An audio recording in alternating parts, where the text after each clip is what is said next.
Hello friend, स्वागत है आप सभी का हमारे यूट्यूब चैनल स्टेनो लर्नर्स पर।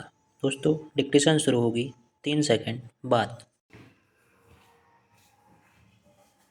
स्टार्ट। देश की आर्थिक अवस्था का जो विवरण वित्त मंत्री जी ने हमारे सामने प्रस्तुत किया है वह संतोषजनक है। हम देश की आर्थिक अवस्था को मजबूत बनाने की दिशा में अग्रसर हो रहे हैं।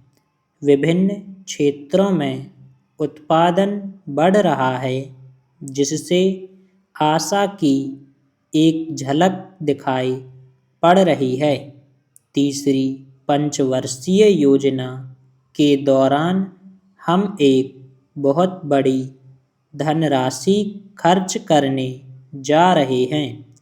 यह भी एक आशाप्रद बात है, लेकिन अध्यक्ष महोदय, पिछले साल भी मैंने वित्त मंत्री जी का ध्यान इस तरफ खींचा था और आज फिर खींचता हूँ कि देश की वर्तमान आर्थिक अवस्था का चित्र हमारे सामने रखने के साथ ही साथ उन्हें यह भी बतलाना चाहिए था कि इस देश के अंदर उत्पादन में जो वृद्धि हुई है वह समाज के किस अंग में, किस रूप में उपयोग में लाई गई है। आज हिंदुस्तान की सबसे बड़ी समस्या गरीबी और बेकारी को खत्म करना है।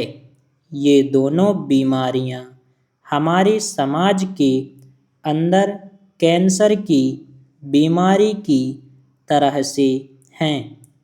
आज तक डॉक्टर यह नहीं सोच पाए कि कैंसर की बीमारी के लिए कौन सी दवा उपयुक्त है। उसी तरह वित्त मंत्री जी इस विद्या के विशेषज्ञ होते हुए भी इस बीमारी की असल दवा हमें बतलाने में असमर्थ रहे। यह ठीक है कि बेकारों की बेकारी की समस्या को महसूस करते हैं, लेकिन हम देखते हैं कि जैसे जैसे हमारी योजना का काम आगे बढ़ता जाता है, वैसे वैसे यह पता लगता है कि बेकारी भी उसी गति से बढ़ती जा रही है। गरीबी का सवाल बेकारी की समस्या से जुड़ा हुआ है। अगर लोगों को काम मिलेगा तो बेकारी दूर होगी और देश से गरीबी भी दूर होती जाएगी। पैरा। मेरे मित्र ने यहाँ अपने विचार प्रकट करते हुए अभी कहा कि देश की उन्नति के लिए नागरिकों को त्याग करना चाहिए।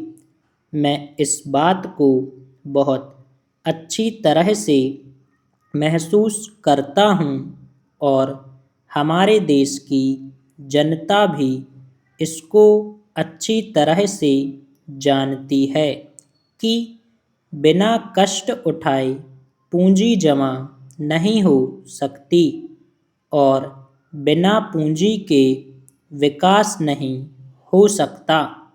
परंतु सिर्फ इस सदन में खड़े होकर कह देने से पूंजी नहीं बढ़ सकती। जनता हर तरह से सहयोग करने को तैयार है, परंतु उसे रास्ता आपको दिखलाना चाहिए। आपको स्वयं कुछ त्याग करके जनता के सामने जाना चाहिए। तब आप विश्वास रखिए जनता हर तरह से आपकी मदद करने को तैयार रहेगी। स्टॉप।